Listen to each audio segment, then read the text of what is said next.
Iran અને Israel America વચ્ચે ચાલી રહેલ ભીષણ યુદ્ધની અસર હવે ભારતમાં દેખાવાની શરૂ થઈ ગઈ છે। યુદ્ધના કારણે ક્રૂડ ઓઇલની અછત સર્જાઈ છે। ખાડી દેશોમાંથી કાચું તેલ અને ગેસ ભારત આવવાનું અટકી ગયું છે, જેના કારણે કોમર્શિયલ ગેસનો પુરવઠો ઓછો મળી રહ્યો છે। ઉદ્યોગ અને હોટલ્સને ભારે અસર પડી રહી છે। ઘરેલું સિલિન્ડરના ભાવમાં તેજી આવી છે। ઘરોમાં ઘરેલું એલપીજી પુરવઠાને પ્રાથમિકતા આપવામાં આવી છે।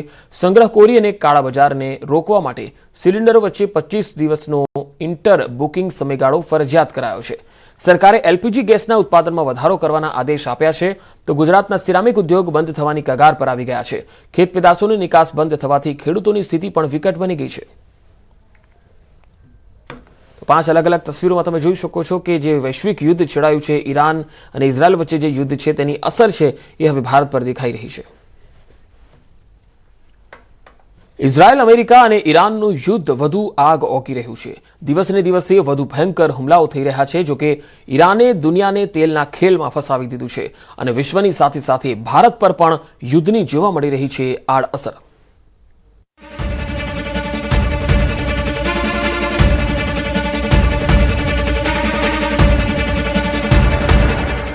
જંગે કાઢ્યું દુનિયાભરનું તેલ।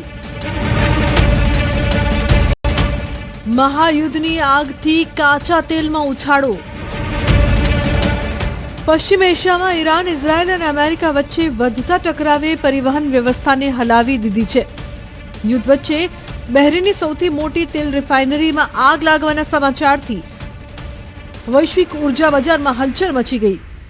કાચા તેલની કિંમતોમાં જબરદસ્ત ઉછાળો આવ્યો અને જો હાલત આવી જ રહી તો દુનિયા એક મોટા ઉર્જા સંકટ તરફ વધી શકે છે।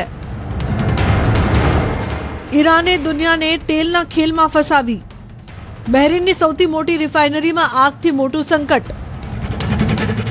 ઈરાનના હુમલા બાદ બહેરીનની સૌથી મોટી તેલ રિફાઇનરી બેંકોમાં આગ લાગી ગઈ। આ રિફાઇનરી બહેરીનની સૌથી મોટી અને ખાડી ક્ષેત્રના મહત્વના ઉર્જા એકમોમાંની એક છે। હુમલા બાદ આંતરરાષ્ટ્રીય બજારમાં કાચા તેલની કિંમતોમાં તેજ ઉછાળો નોંધવામાં આવ્યો। જંગના કારણે કાચા તેલની કિંમત લગભગ 30% સુધી વધી ગઈ છે અને બ્રેન્ટ ક્રૂડ $100 પ્રતિ બેરલને પાર પહોંચી ગયું છે। ઉર્જા નિષ્ણાતો તેને 1970ના દાયકા પછીનું સૌથી ગંભીર ઉર્જા સંકટ ગણાવી રહ્યા છે। હોર્મુઝ સ્ટ્રેટ બંધ થવા પર વધ્યું ઉર્જા સંકટ। દુનિયાભરમાં તેલ માટે હાહાકાર। તેલની કિંમતોમાં આ ઉછાળનું સૌથી મોટું કારણ છે દુનિયાના સૌથી મહત્વના તેલ માર્ગોમાંથી એક હોર્મુઝ સ્ટ્રેટ પ્રભાવિત થવું। ઈરાન અને અમેરિકા વચ્ચેના તણાવના કારણે આ જલમાર્ગ પરથી પસાર થતા તેલ પુરવઠા પર ખતરો મંડરાઈ રહ્યો છે। દુનિયાના ઉર્જા પુરવઠાની દ્રષ્ટિએ હોર્મુઝ સ્ટ્રેટ અત્યંત મહત્વનો સમુદ્રી માર્ગ માનવામાં આવે છે। આ સાંકડો જલમાર્ગ ફારસની ખાડીને ઓમાનની ખાડી અને આગળ અરબ સાગર સાથે જોડે છે। તેની ઉત્તરમાં ઈરાન આવેલું છે, જ્યારે દક્ષિણમાં ઓમાન અને સંયુક્ત આરબ અમીરાત એટલે કે યુએઈ છે। લગભગ 167 કિલોમીટર લાંબો આ રસ્તો દુનિયાના સૌથી મહત્વપૂર્ણ તેલ પરિવહન માર્ગોમાં સામેલ છે, જ્યાંથી મોટી માત્રામાં કાચું તેલ અને ગેસ દુનિયાભરના દેશો સુધી પહોંચે છે। આ જલમાર્ગનો સૌથી સાંકડો ભાગ લગભગ 33 કિલોમીટર પહોળો છે, તેથી અહીં સમુદ્રી ટ્રાફિક માટે મર્યાદિત શિપિંગ લેન નક્કી કરવામાં આવી છે। આ જ કારણ છે કે જો આ રસ્તામાં કોઈ પણ પ્રકારનો અવરોધ આવે તો તેની સીધી અસર વૈશ્વિક તેલ પુરવઠા અને કિંમતો પર પડે છે।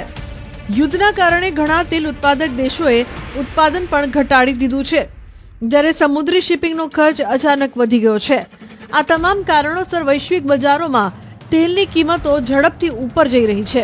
ભારત માટે પણ હોર્મુઝ સ્ટ્રેટ ફક્ત વૈશ્વિક અર્થવ્યવસ્થા માટે જ નહીં, પરંતુ ભારત માટે પણ અત્યંત મહત્વનો છે। ભારત પોતાની જરૂરિયાતનું લગભગ 88% કાચું તેલ આયાત કરે છે અને તેનો લગભગ અડધો ભાગ આ જ રસ્તેથી આવે છે। જો હોર્મુઝ સ્ટ્રેટ લાંબા સમય સુધી પ્રભાવિત રહ્યો તો ફક્ત તેલ જ નહીં, પરંતુ ગેસ અને એલપીજીના સપ્લાય પર પણ અસર પડી શકે છે। નિષ્ણાતોનું માનવું છે કે જો પશ્ચિમ એશિયામાં આ યુદ્ધ લાંબુ ખેંચાય તો તેલ હજુ પણ ઝડપથી વધી શકે છે અને વૈશ્વિક અર્થવ્યવસ્થા પર તેની મોટી અસર પડી શકે છે। એટલે કે પશ્ચિમ એશિયામાં વધતું યુદ્ધ હવે ફક્ત સૈન્ય ટકરાવ નથી રહ્યું, પરંતુ આખી દુનિયા માટે ઉર્જા અને આર્થિક સંકટનું કારણ બની શકે છે। શેર બજાર પર યુદ્ધનો બ્લાસ્ટ। નિફ્ટી, સેન્સેક્સ કડડભૂસ। ઇઝરાયલ ઈરાન યુદ્ધ શરૂ થયા બાદ શેર બજારો સતત ઘટી રહ્યા છે. ઇઝરાયલ અમેરિકાએ ઈરાન પર 28 ફેબ્રુઆરીએ હુમલો કર્યો હતો. આ યુદ્ધનો આજે 10મો દિવસ છે. 27 ફેબ્રુઆરીએ સેન્સેક્સ 81,287 બંધ થયો હતો, જે 9 માર્ચે તૂટીને 76,424 સુધી ઘટ્યો છે. આમ ઇઝરાયલ ઈરાન યુદ્ધ શરૂ થયા બાદ સેન્સેક્સ 6,000 પોઈન્ટ જેટલો તૂટ્યો છે. બીજી તરફ વિદેશી સંસ્થાકીય રોકાણકારો FIT ઘણા દિવસથી ભારતીય બજારમાંથી સતત નાણાં પાછા ખેંચી રહ્યા છે, જેની અસરે સેન્સેક્સ નિફ્ટી સતત ઘટી રહ્યા છે. તેમાં ઇઝરાયલ ઈરાન યુદ્ધથી FIIની વેચવાલી તીવ્ર બની છે. સોમવારે પણ વિદેશી રોકાણકારો દ્વારા કરોડો રૂપિયાના શેર વેચવામાં આવ્યા હોવાનું નિષ્ણાતોનો મત છે. ઇઝરાયલ ઈરાન યુદ્ધથી ભૂ રાજકીય તણાવ સર્જાયો છે, જેથી નકારાત્મક અસરે આજે એશિયન શેર બજારો ધરાશાયી થયા હતા. જાપાનનો નિક્કી ઇન્ડેક્સ ટ્રેડિંગ સેશનની શરૂઆતમાં 3600 પોઈન્ટ તૂટ્યો હતો. ટકાવારીમાં નિક્કી અને કોસ્પીમાં 6 થી 8% કડાકો બોલાયો છે, જેના પગલે ભારતીય બજારમાં પણ ગભરાટ ફેલાયો છે. આ તરફ ક્રૂડ ઓઇલના વધતા ભાવ અને ડોલર સામે રૂપિયામાં સતત ઘટાડાથી ભારતમાં મોંઘવારી વધવાની ચિંતા છે.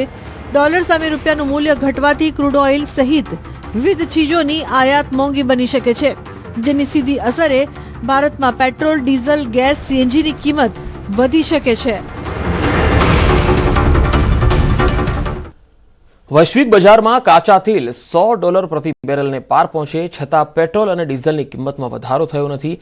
સરકારે જણાવ્યું હતું કે સરકાર વૈશ્વિક તેલ બજારો પર નજર રાખી રહી છે. પશ્ચિમ એશિયામાં વધતા તણાવને કારણે મધ્ય તેલની કિંમતમાં તેજ વધારો થયો.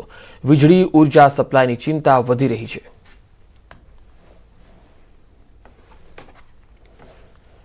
તો બીજી તરફ પાડોશી દેશ પાકિસ્તાનમાં અસર વર્તાવાની શરૂ થઈ ચૂકી છે. પેટ્રોલ અને ડીઝલની અસર વચ્ચે પાકિસ્તાનમાં પેટ્રોલ પંપની બહાર લોકોની કતારો લાગી છે. લોકો વાહનોમાં પેટ્રોલ ડીઝલ ભરાવવા કતારો લગાવીને ઉભા છે. તસવીરોમાં જોઈ શકાય છે પાકિસ્તાનના લાહોરથી આ તસવીરો આવી રહી છે. લાહોરમાં પેટ્રોલ પંપની બહાર લાંબી કતારો છે, કારણ કે ઓલરેડી ત્યાં પેટ્રોલ ડીઝલના ભાવ ખૂબ વધારી દેવામાં આવ્યા છે અને હવે લોકોને એવી આશંકા છે કે પેટ્રોલ નહીં મળે, ડીઝલ નહીં મળે.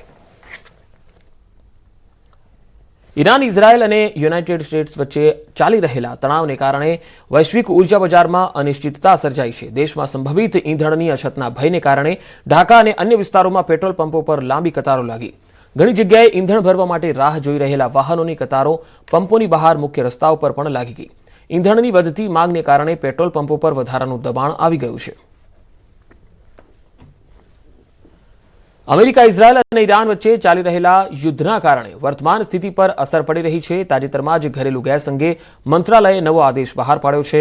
Ministry of petroleum and natural ગેસે નવો આદેશ જારી કર્યો. તમામ પબ્લિક સેક્ટર ઓઇલ માર્કેટિંગ કંપનીઓએ LPG સિલિન્ડરની સપ્લાયમાં ઘરેલું ગ્રાહકોને પ્રાથમિકતા આપવાની સૂચનાઓ અપાઈ છે. મંત્રાલયે સ્પષ્ટ કર્યું કે સિલિન્ડર માત્ર ઘરેલું ગ્રાહકોને જ આપવામાં આવે, નહીં તો કાનૂની કાર્યવાહી થશે. પરિસ્થિતિને ધ્યાનમાં રાખીને રિફાઇનરીઓને LPG ઉત્પાદન વધારવાના નિર્દેશ પણ આપ્યા છે. જમાખોરી અને કાળાબજારી રોકવા માટે ઘરેલું સિલિન્ડરની 2 બુકિંગ વચ્ચે 25 દિવસનું અંતર ફરજિયાત કરવામાં આવ્યું છે. જોકે આયાતિત LPGમાંથી હોસ્પિટલ અને શૈક્ષણિક સંસ્થાઓ જેવા આવશ્યક ઘરેલું ક્ષેત્રોને પ્રાથમિકતા આપવામાં આવી રહી છે, જ્યારે હોટલ અને રેસ્ટોરન્ટ જેવા ક્ષેત્રોની માંગની સમીક્ષા કરવા ઓઇલ માર્કેટિંગ કંપનીઓની વિશેષ સમિતિ બનાવવામાં આવી છે. સપ્લાય પર દબાણને કારણે કેટલાક શહેરોમાં ઘરેલું સિલિન્ડરની ડિલિવરીમાં વિલંબ થઈ રહ્યો છે અને કોમર્શિયલ LPGની અછતને કારણે હોટલ અને રેસ્ટોરન્ટ ઉદ્યોગમાં ચિંતા વધી છે. ઈરાન સામે ઇઝરાયલ અને અમેરિકાના યુદ્ધની અસર રાજકોટમાં જોવા મળી. હોટલ અને ખાણીપીણીના ધંધાર્થીઓને હાલ પૂરતો કોમર્શિયલ રાંધણ ગેસ નહીં મળે. ઇન્ડિયન ઓઇલ કોર્પોરેશન લિમિટેડ દ્વારા એજન્સીઓને મેલ મારફત જાણ કરવામાં આવી. ઈરાને હોર્મુઝ રૂટને સીઝ કરતા ગેસની આયાત પર માઠી અસર પડી છે.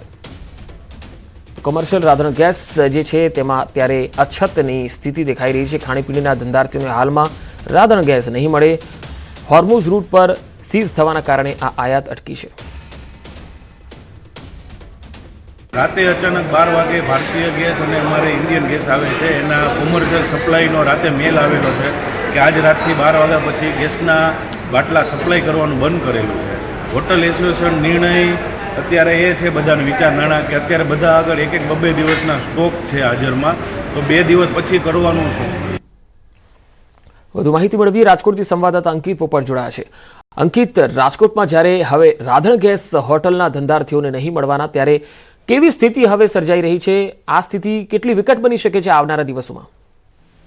ચોક્કસથી પંકજ, વાત કરવામાં આવે તો ઈરાન સામે ઇઝરાયલ અને અમેરિકાના યુદ્ધની અસર હવે રાજકોટ શહેર ખાતે પણ જોવા મળી રહી છે.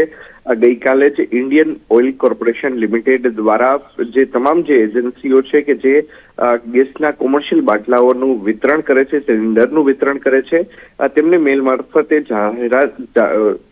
જાણ કરવામાં આવી છે કે હવેથી કોમર્શિયલ રાંધણ ગેસ છે તેના સિલિન્ડરની જે સપ્લાય છે તે કરવામાં નહીં આવે અને આજથી જ આની અમલવારી છે તે એજન્સીઓ દ્વારા છે તે કરવામાં આવનાર છે. ત્યારે ગઈકાલે જ ન્યૂઝ 18 ગુજરાતી દ્વારા રાજકોટ શહેરના કાલાવડ રોડ ઉપર આવેલા હોટેલ અને રેસ્ટોરન્ટની મુલાકાત લીધી હતી. હોટેલ અને રેસ્ટોરન્ટ સંચાલકોનું કહેવું છે કે તેમની પાસે માત્ર 2 દિવસ ચાલે તેટલો સ્ટોક છે. ત્યારે 2 દિવસ બાદ કયા પ્રકારની પરિસ્થિતિ થશે તે બાબતે આજરોજ જે રાજકોટના હોટલ અને રેસ્ટોરન્ટ સંચાલકોના જે એસોસિએશન છે તેની આજરોજ મીટિંગ મળનાર છે અને મીટિંગમાં સંભવતઃ જેમ અન્ય રાજ્યોની અંદર આજથી કેટલીક જગ્યાએ હોટલ અને રેસ્ટોરન્ટ બંધ થઈ ચૂક્યા છે તેવી જ પરિસ્થિતિ રાજકોટની અંદર આગામી 2 દિવસ બાદ જોવા મળે